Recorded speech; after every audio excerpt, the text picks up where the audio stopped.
I remember it like yesterday when Matt came down the stairs and said so casually with a smile, I booked a one-way ticket to Santiago, Chile. I thought to myself, is this real? Can we really leave our amazing careers, friends, and family? Fast forward 10 months later, after all the hard conversations, endless checklists, and heartfelt goodbyes, we were heading to the airport with one backpack each, about to set out for a multi-year adventure around the world. Filled with excitement, we had no idea what to expect, but we knew it would be a fun ride. Join us as we share what we are learning on our journey of a lifetime. This is Passport Joy Travel Talk with Nikki and Matt Javitt.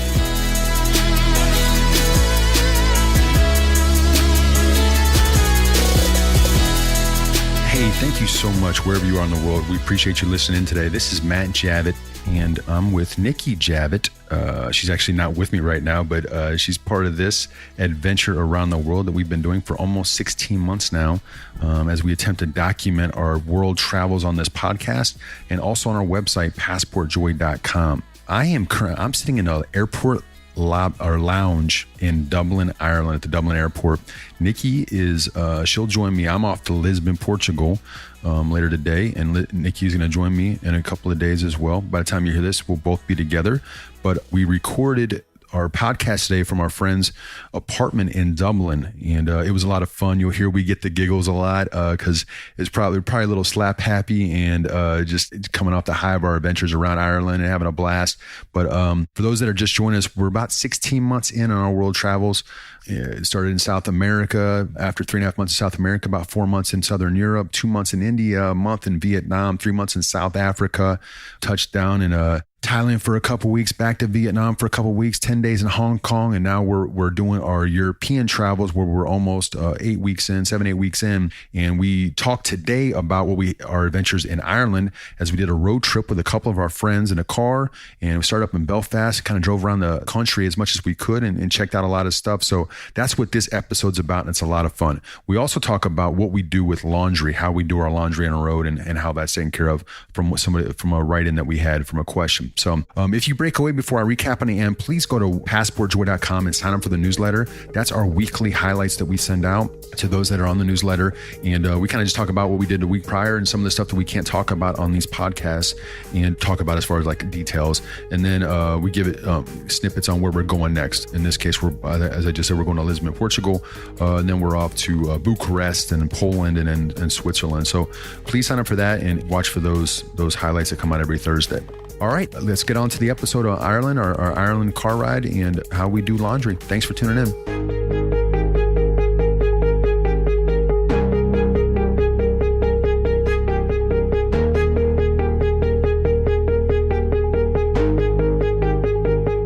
Top of the morning to you.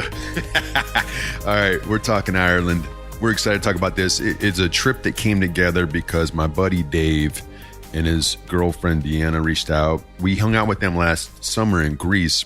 They had a Greece trip and they packed it in, spent 4 or 5 days with us, I think it was 5 days with us on the island of Aegina, Perdica in particular. We hung out with them for 5 days and it was an awesome trip. And so this time, for this summer, about 2 months ago, we started planning it and it all came together beautifully as Nick and I wrapped up Isle of Man. We took a ferry from Isle of Man to Belfast, Northern Ireland, and we hung there for about 36 hours until Dave and Deanna showed up with their rented car, and we started our trip in Belfast, Northern Ireland. And it was so unique because based on Dave's career and his past, he's racked up a ton of hotel points, and he was so kind to use those points for us on the travel. So this was a hotel hopping travel for us, where Nikki and I, we haven't done that since we left, where, as you guys might know, we do Airbnbs, hostels, or we stay with people.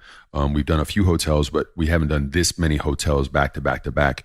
So it was a treat to have kind of a luxurious week, 8 days with those guys, and very generous of Dave to do that. And so we were in a rented car. Again, that's a different type of travel. We do a lot of buses and trains and stuff. So we were in a rented car with Dave behind the wheel doing the right side of the car, left side of the road driving. If you haven't done it, it can be stressful, especially if you don't typically do manual and it's all like left-handed. It's just different, and the traffic and the streets are very narrow. And we took some detours along the way that left us in some weird spots. So Dave was a champ. in that regard and did a wonderful job keeping us safe and making sure that everything went well. And the other thing, real quick, the other thing was we had amazing weather. It was essentially 75 or 76 degrees during the day, sunny every day. And then at night, it would get into probably the low 60s. So every single day was gorgeous, and every single day somebody from Ireland told us how hot it was, and we would just kind of laugh it off because they would seriously be like, "It is so freaking hot here," because apparently that weather never happens, especially like consistently. Like they might have one nice day, and then it'll go back to rainy weather. We had a week of beautiful weather.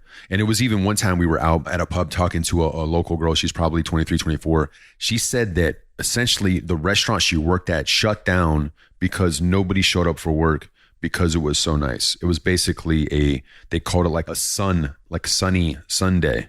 So they basically just don't show up to work.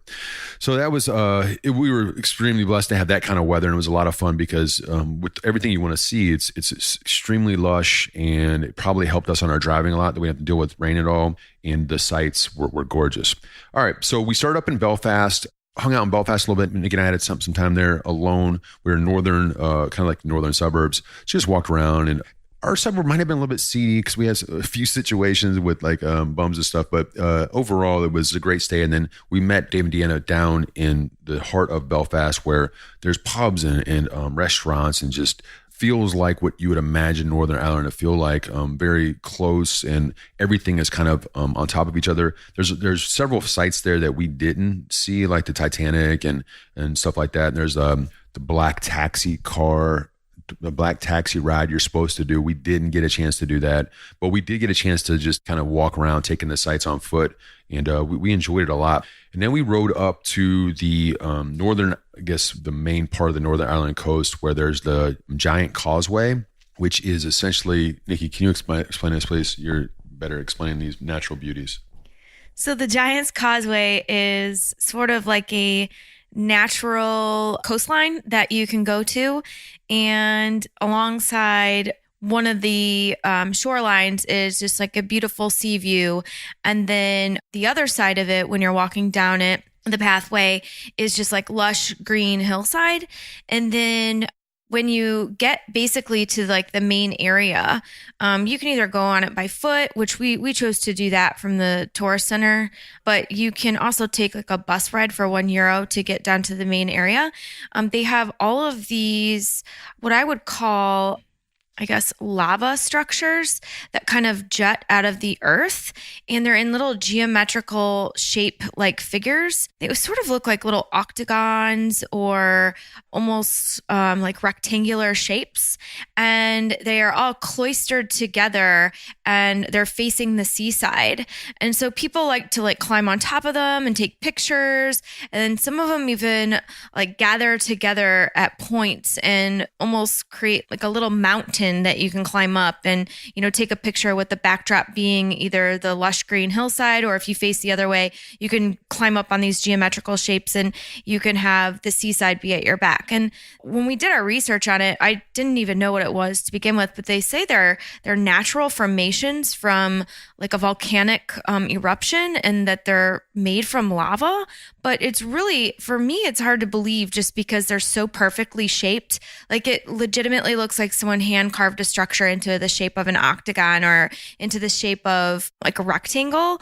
But it's just really cool to see it. There's thousands of these things like coming out of the earth, like from the ground. And they're just enveloped by the seaside and enveloped by just nature. And you're just standing out there and everyone's just walking on them and taking just the most gorgeous photos. So it's really a really cool sight to see. Yeah, thanks, babe.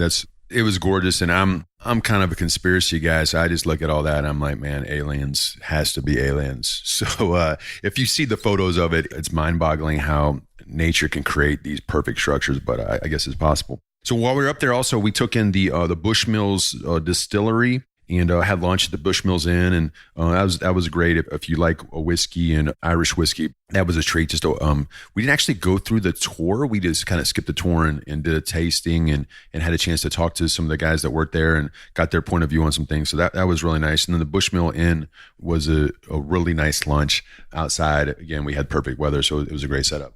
Yeah, this was one of my favorite things that we did. It was the Bushmills Inn has really, really good food and decent priced, and they have a lot of vegetarian options as well. I had like the most divine vegetarian burger, and it came with these like sweet potato fries. And then when you actually go and you do the tasting, like Matt said, we opted not to do the tour just because of the longevity of the tour itself, and we didn't really feel like spending that much time.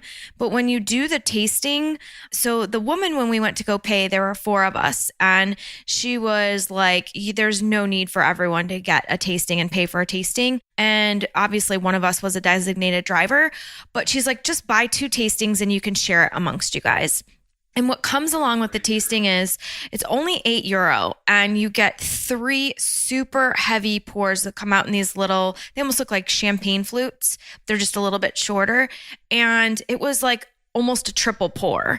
So you see a lot of locals that come here, and this is like something fun for them to do, almost like going to a winery on a Sunday afternoon. And you can still sit amongst like the huge casks inside this one tasting room, and the guy will come up to you, and he comes up from the bar, you find your table, and he'll explain every single one of the whiskeys that are put in front of you and give you just kind of like a little overview and background on the distillery itself. So although you don't get to walk around the grounds of the distillery and, get to see like the barley and the hops and what goes into it and the mash or whatever, they do go into just a little bit about each one of them. So it was really nice, and I enjoyed it. And I thought you get a lot of bang for your buck. And yeah, it was just a nice thing to do. Excellent. And while we were up there, we took in the dark hedges.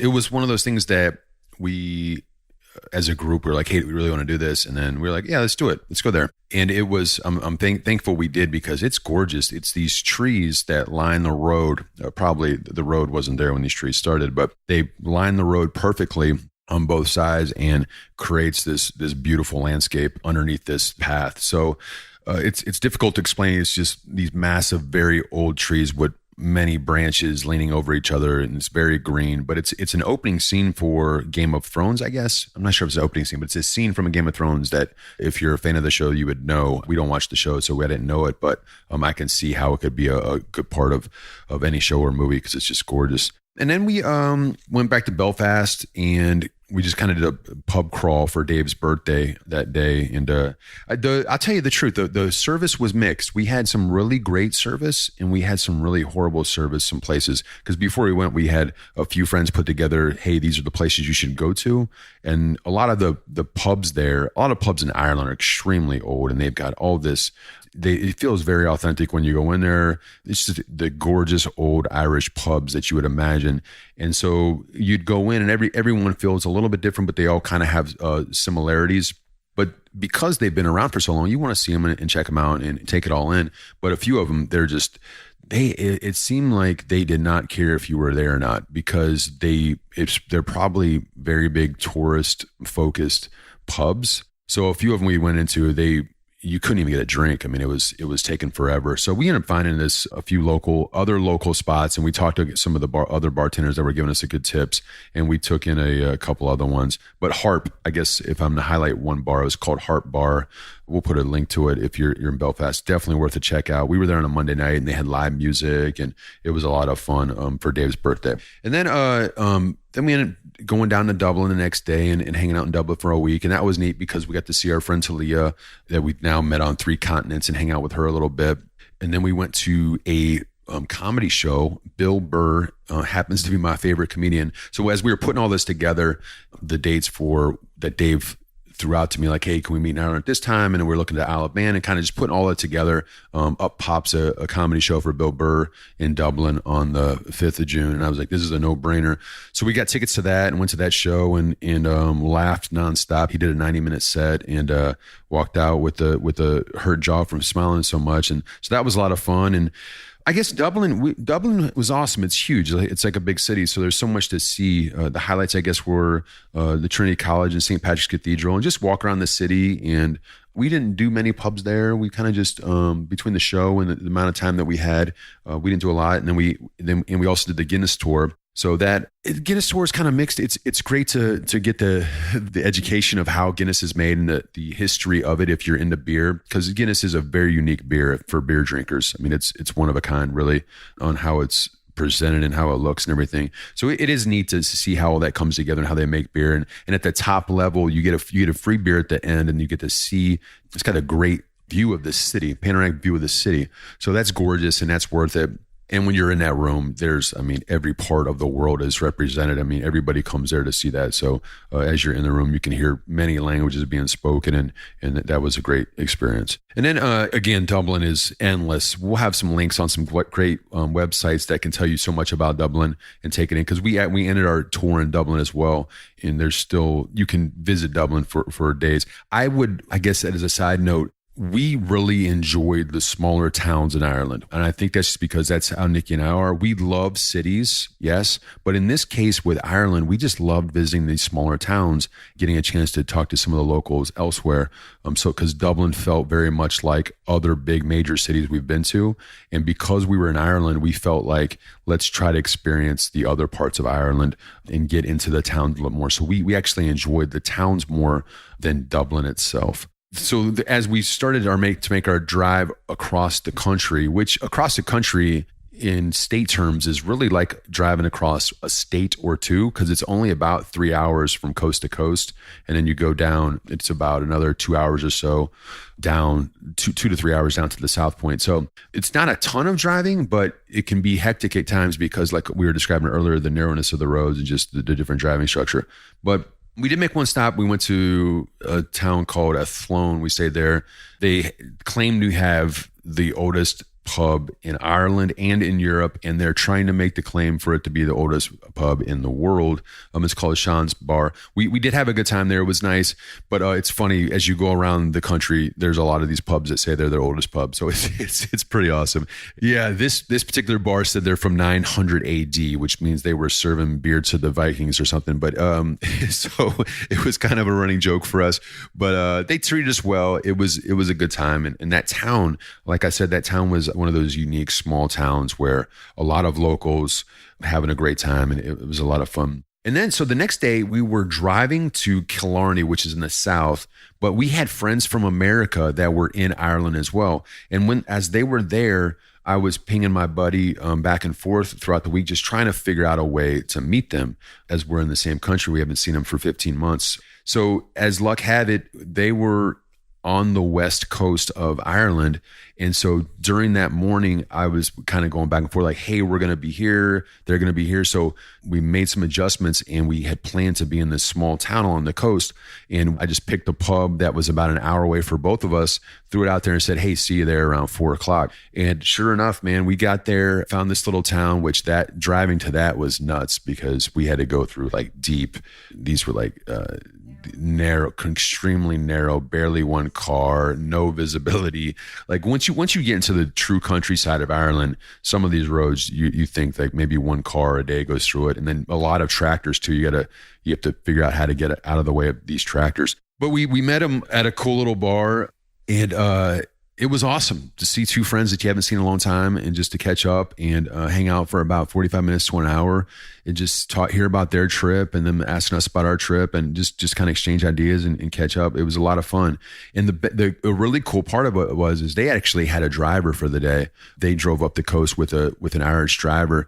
And so they had some inside scoop that we didn't know. We had no idea in this process that in finding our meeting place, that we were about 10 minutes away from the cliffs of Moher. That's spelled Moher. If you've never seen photos of the cliffs of Moher, it is amazing. So as we're talking to their driver, and he's like, oh, you're right here. he starts giving us the inside scoop about you don't want to go to the visitor center. You just want to pass the visitor center, find one of the farmers that owns land that is backed up into the cliffs of Moher. You pay those guys €5 a piece per head. They let you park on their property, and then you have your own individual walkway to the cliffs. Where at the visitor center, you're parking with all the buses. There's long lines to go through. It's kind of touristy. There's probably bigger fees. It's even a longer walk.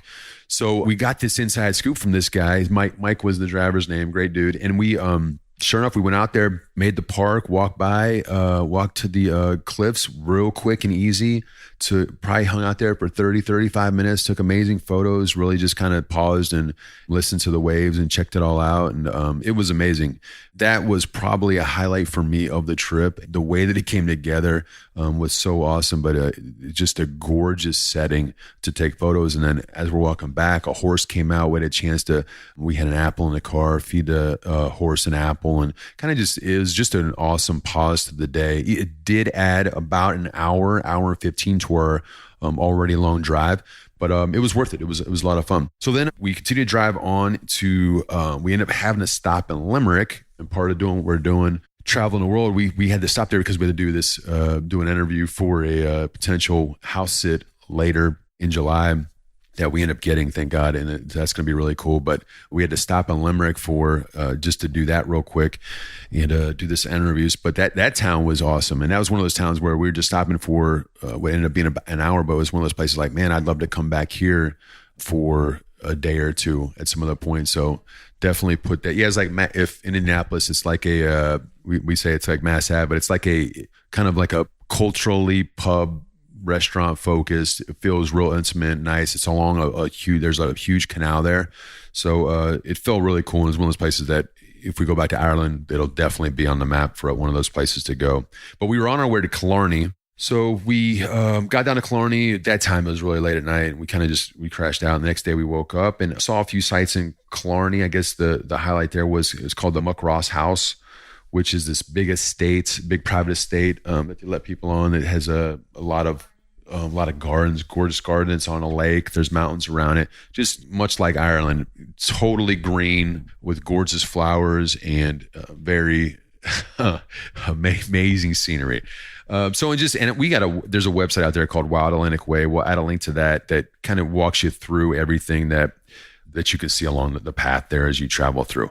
And then to kind of skip through a little bit, Nikki and I hit a wall in Cork, so we were pretty tired there and from the traveling and the ins and outs. So we went to some restaurants and hung out there.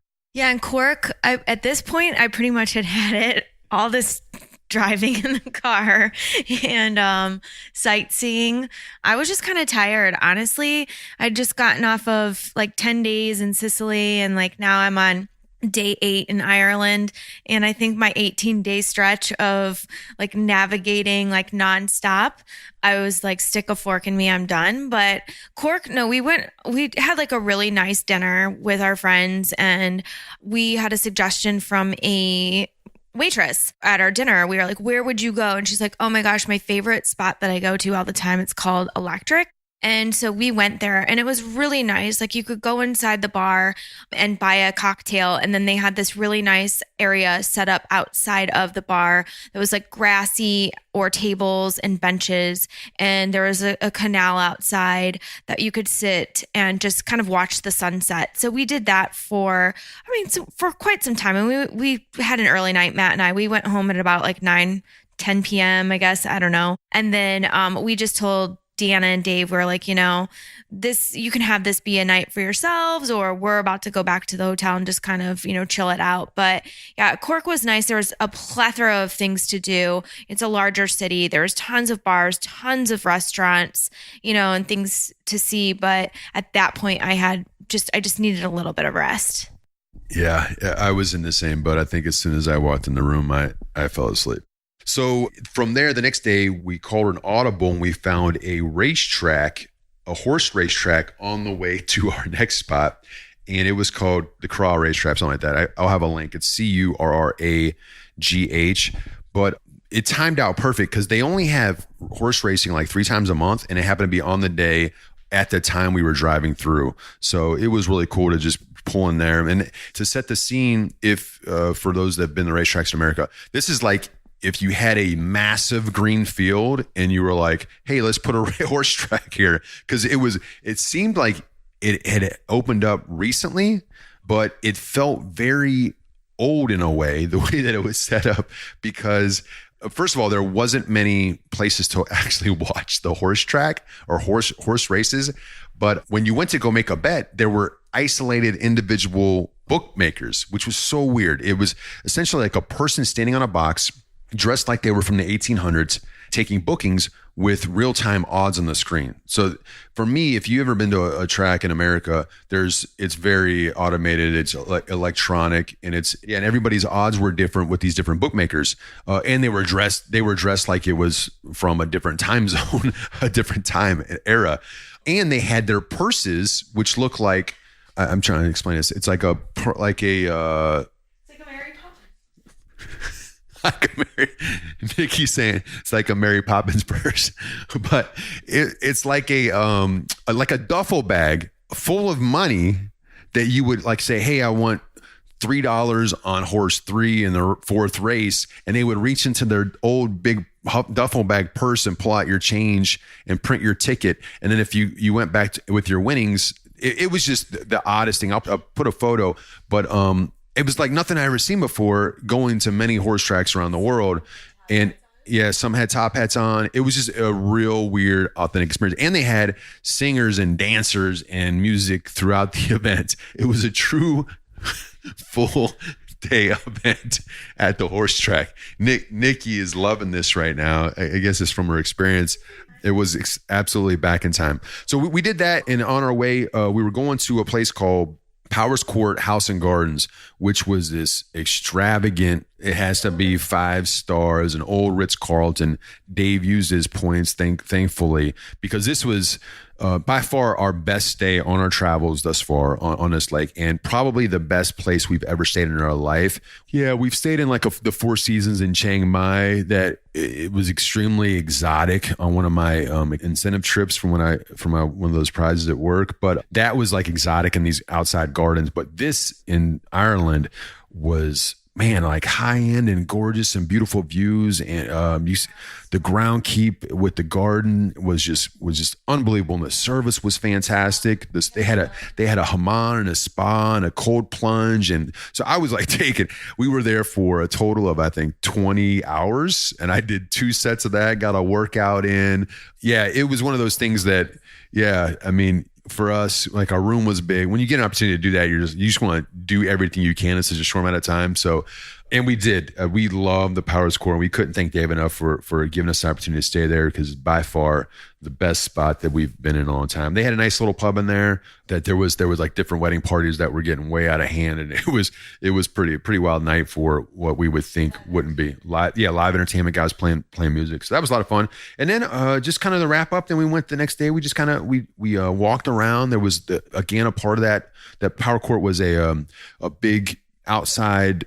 It's basically on a big like outdoor grounds, extremely green, where they had these trees that looked like they were 1,000 years old that went into the air like skyscrapers, and they were gorgeous. And you just walked along these paths and this creek area, and there was a lot of families back there taking it in. Yeah, it was like being at a national park. It was gorgeous. So we took that in for about 3 or 4 hours, and then there was waterfall hikes. And that's definitely an area. And we were telling our friend as we got back to Dublin that it's only a 35 to 40 minute drive outside of Dublin proper. So whether you're visiting the town or you lived in Dublin, it's something that you definitely, day trip. And it stays light here. We didn't talk about that, but while we're here now, the sun comes up at 4:30 and goes down about 10:30.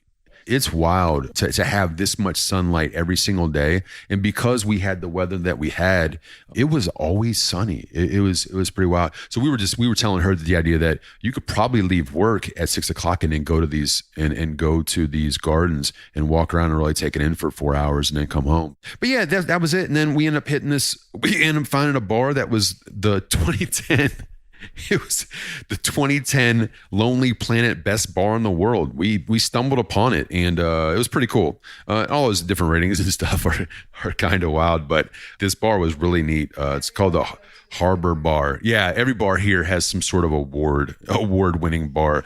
But it was neat, the pubs and everything. But we'll put in the show notes there's different links, because there's all kinds of national museums that are free in Dublin, and like the National Gallery of Art, National Museum of History and Archaeology. So we'll put links in there, and like there's so many towns close to Dublin, the city, that there are easy drives to get there, and they've got good transportation with the DART as their train. So there's easy ways to get to these places. So we'll put in some notes in the show notes on that as well, because it's just endless. There's so much to do here, and it's a great place to visit. And now I see why so many people are like, hey, going to Ireland, and it's on the high of a lot of people's travel bucket list, because it is gorgeous. It's extremely green. Yeah, there's endless things you can do, endless small towns that you can take advantage of. And yeah, and even with the bad weather, there's so much to do. Even if you have weather, we didn't have any. Yeah, we didn't even see any sports. You know me, I love the sports. We didn't see rugby or hurling. Hurling's a big sport here, and it's something I was hoping to see. But we didn't get a chance to do that. So there's so much to do, and we highly recommend it. It was a lot of fun. And just before I wrap up one last time, I just want to thank Dave so much, because points are points, but to use them on us, it was extremely kind, and we thank him so much for that. And because he could have saved him for his own personal trips in the future. But so it was for us to be able to do that on our travels was amazing, and the time we get to spend with those two was a blast. So that's Ireland. Hope you enjoy it.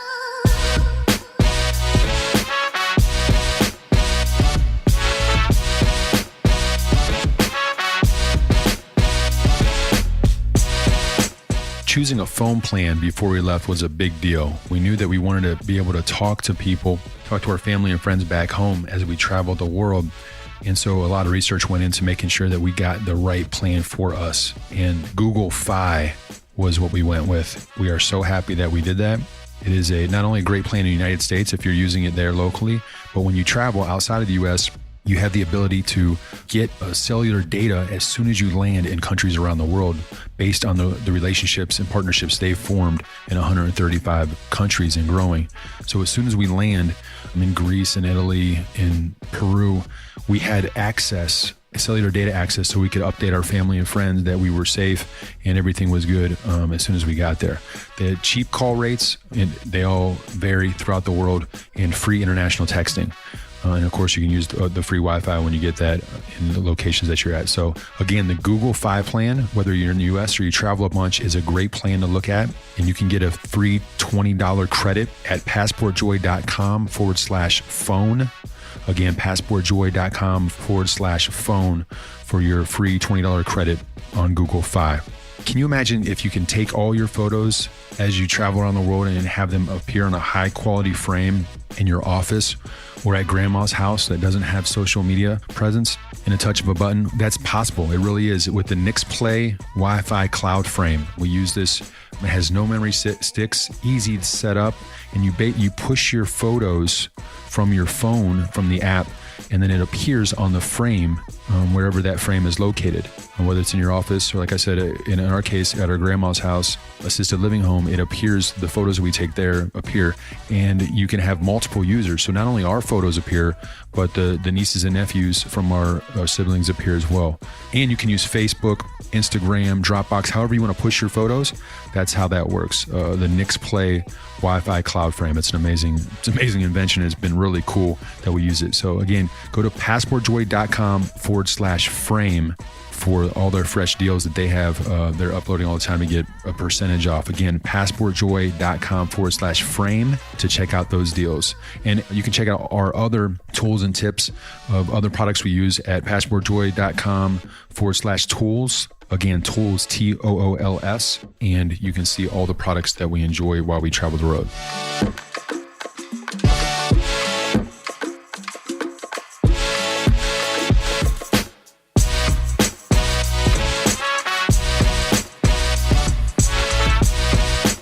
All right, question and answers. Today, Again, if you have a question, send them into Matt, M-A-T-T, at passportjoy.com. We'll do our best to answer those as quickly as possible. You can also use any of the socials, Instagram, Facebook page.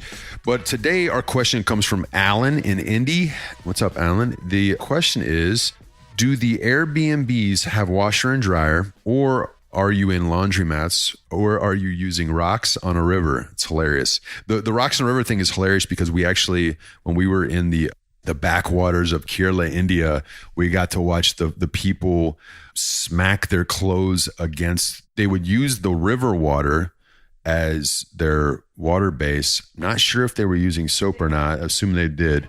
And then they would so use the soap and then they put it back in the water and then they would smack it on rocks to dry it out, or just to wring it out and rinse it out and give it its own spin cycle that way. And then they'd squeeze it. And that's how they did it. So to watch that in person was eye-opening and humbling. But no, but I have used that at times, actually. I've smacked my clothes against the showers mostly So Nikki does it a different way. But so we had to wash our clothes many different ways. A dryer is something that we use very minimally now. We mostly hang dry our clothes anywhere we are. And the way that we wash them depends upon mostly the gaps in between real washers. So if we have a washer in an Airbnb, as a side note, we don't typically book all Airbnbs with washers. If we can get a washer in Airbnb, absolutely we'll jump on it. But that's not like the end filter on the property, because sometimes it adds a lot of money, because if they have a washer, then they probably have a lot of other amenities that add a lot to the cost. So a washer is basically a bonus. So if we get one with a washer, then we'll use it. And sometimes, not that we overuse it, but we'll take advantage of it if we're there for probably 2 days, because the drying process, because if you have a washer, doesn't mean they have a dryer. They typically don't have dryers. So if they have a washer, the drying process could take up to 24 hours sometimes, depending upon how good the washer is with the spin cycle. So then we'd have to air dry our clothes, and then you don't want to put wet clothes in your bag, because then that really sucks, because then they get wet and sweaty. So the time between washers depends upon how we do our other washing. I'll talk about me personally real quick. I will wash some of my clothes in showers. So just do a quick, as I'm showering, just wash out mostly just like underwear and stuff. Give those a quick wash I'll use even body wash soap. Rinse them out, clean them out real quick, and then kind of smack them out like I described that Indian lady. And then, go air dry it somewhere. And that's how I do my short cycles. I'll let Nikki talk about the other stuff we do. Yeah. So like Matt said, we will try to book an Airbnb that will have a washer, and typically they do not have dryers. I have seen weird machines here that act as a washer and dryer, and they don't really work that well, and they kind of shrink your clothes. So I'll just air dry our clothes 9 times out of 10. And like Matt said, I mean, that takes forever to air dry your clothes, depending on the climate that you're in, or if it's good weather outside. Because when you're air drying your clothes, if they don't have a drying rack, you're like putting your clothes like all over someone's home, and it's kind of rude to do that. So I only have one little laundry line, and so it will only hold so much clothes. So to answer your question, we try to get an Airbnb that does have a washer, but it most likely will not have a dryer. And then we will go to laundromats or like coin laundries, but believe it or not, those are harder to find than you think in certain cities, or depending on what country you're in. So then the third and last final thing that we do is hand wash things. And obviously, I'll rewear clothes. We have really nice travel clothes. A lot of them are made out of, merino wool or things like that, where, they have that antibacterial sort of material. And so you can actually rewear a shirt 3 times or so, and it doesn't have an odor or anything like that. But for Matt, he works out a lot. And so a lot of his workout clothes will be sweaty, and he can't rewear that again. So the things that we will hand wash is I'll hand wash his workout clothes, and then underwear. I mean, I have 10 pairs of underwear, so I'm good for a while. But if we are in a place that does not have a washer and we're there for a significant amount of time and I cannot find a coin laundry, then I will hand wash our laundry until I can find a place, because I feel like when you hand wash things, it doesn't wash it as well as a washer would. But yeah, that's typically how we go about it. I mean, last resort for me would be to hand wash stuff. It's so time consuming. It's actually harder than you think. And then my preferred method is just like in a sink. I just fill the sink up with like really hot water, and then I put my laundry in there with soap, and then I kind of just try to mimic what I think a washer would do. And I just like kind of, agitate it around. And then I really like to douse my clothes with tons of soap. And I'm sure the life of my clothes is not going to be as long as it would as if I was using a washer from hand washing it. Because you really do, when you're wringing your clothes out and stuff, I mean, you're like stretching them out and probably ripping threads out. But yeah, and then like Matt said, some places do have washing buckets. They will provide you a washing bucket. And it's a huge, like pale looking thing, like a big plastic washing tub. And then they'll give you like a drying rack. And they're just insinuating like, hey, we know we don't have a washer, but here you go buy some laundry powder and hand wash your clothes. And every time I see that, I just like cringe, because I think, I'm going to spend like 2 hours hand washing. Just like, even like Matt's shirts are huge. Like, he's a big guy. For me to like hand wash like 3 or 4 of his t-shirts and then physically wring all the water out and then like hang that to dry. I mean, that takes like 20 minutes just for like 4 t-shirts. And it's so much work, and I just, it gives me a headache even thinking about it. But so my preferred method is to try to find a place that just has a washer. And if it doesn't, then, obviously a laundromat. So yeah, Nikki does an amazing job. Let's be real, 90%, 80%. I don't know. She's saying 95. I think I do more than that, but she's saying no. Okay. So that's it. Again, if you have any questions, matt@passportjoy.com, matt@passportjoy.com, and we'll get those answered. Thank you so much, Alan. Talk to you soon.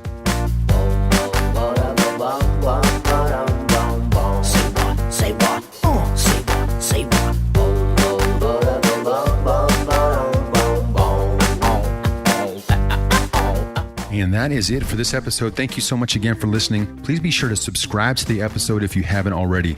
This really helps Nikki and I get in front of new traveler listeners that might not be aware of our story.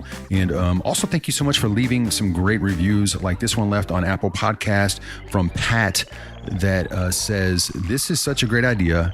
These people are super cool, and I can't wait to hear more episodes and adventures." Thank you so much, Pat, for that. We really appreciate feedback and you taking the time to write that. You can follow along with our travel updates in our weekly newsletter that comes out on Thursdays by signing up at passportjoy.com. You can also find our latest blog posts, travel tips and tools, and our social media links at the website. As always, I list out the important links that we talked about from today's podcast in our show notes. So you can find those under the podcast tab at passportjoy.com under the episode listing.